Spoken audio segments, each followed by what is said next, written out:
1982 में रिलीज होने वाली फिल्म जख्मी इंसान को भारतीय सिनेमा की सबसे बड़ी नाकामियों में शुमार किया जाता है।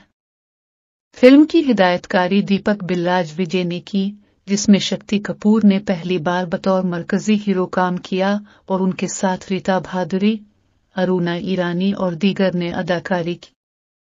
ताहम फिल्म रिलीज के सिर्फ 15 मिनट बाद सिनेमा घरों से हटा दी गई, जो एक आलमी रिकॉर्ड बन गया। कपिल शर्मा शो में शक्ति कपूर ने अपने करियर के इस दिलचस्प और नाकाम मोड़ का जिक्र किया।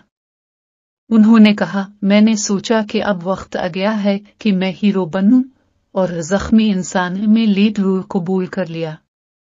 लेकिन यह फिल्म प्रोड्यूसर, डायरेक्टर और शायकीन सबको जख्मी कर गई। फिल्म 12 बजे रिलीज हुई और 12:15 पर हटा दी गई। शक्ति कपूर ने मजीद बताया कि फिल्म के रिलीज से पहले उन्होंने कई विलन के किरदार ठुकरा दिए थे, लेकिन फिल्म की नाकामी के बाद उन्हें उन्हीं किरदारों के लिए वापस दरखास्त देना पड़ी। ये फिल्म उनके करियर की पहली और आखिरी फिल्म थी जिसमें उन्होंने मरकजी किरदार अदा किया। शक्ति कपूर का करियर 3 दहाइयों से ज्यादा पर मुहित रहा, जिसमें उन्होंने 700 से ज्यादा फिल्मों में काम किया। उन्होंने 2023 की ब्लॉकबस्टर फिल्म एनिमल में एक छोटे किरदार में काम किया, जिसमें रणबीर कपूर, बॉबी देओल और रश्मिका मंदाना भी शामिल थे।